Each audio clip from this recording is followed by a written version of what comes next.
Пандемия вакытында шит илләрдә ял итү шикләнде. Республика районнарында авыл туризмын үстерүгә игътибар көчәя. Татарстанның тарихи истәлекле яки экзотик урыннары белән кызыксынучылар арта.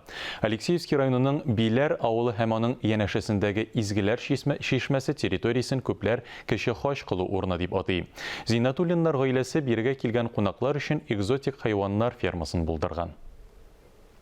Зиннатуллиннар гаиләсе фермерлык эшен җәен бертөкле культуралар, ә кышын гөмбәләр үстерүдән башлап җибәргән. Энергияле, торыш белгечләр узган елның җәендә яңа юнәлешкә алынган, авыл туризмын үстерүгә тотынганнар. Хозяйстве имеются страусы, вот все виды птицы. Төва кошлары, тавыклар, экзотик кошлар күңелне иркәли, кәефне күтәрә. Аларны яратып карыйлар, кешеләргә шатлык өләшү рәхәт. Бүгенге көндә Зиннатуллиннар фермасында Кытай тавыклары, Африка, Австралия төва кошлары, фазаннар, декоратив сарык һәм башка экзотик хайваннар бар. Төва кошларын үчетү гаиләнең күптәнге хыялы булган. Күрше Самар өлкәсеннән кыргый кошларын алып кайтканчы фермерлар республиканың төва кошлары фермалары тәҗрибәсен өйрәнгән. Малларны, кошларны балалары да караша. Май бәрәннәрендә туристлар бик күп килгән. Началась пандемия, как бы уже люди не перестают ездить за границу.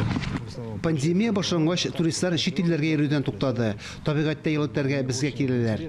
Үз куллары белән төва кошын ашаталар, кәҗәләрне тотып карыйлар. Борынгы биләр элеккечә үк туристларны җәлеп итү үзәге дип саный Айдар Зиннатуллин.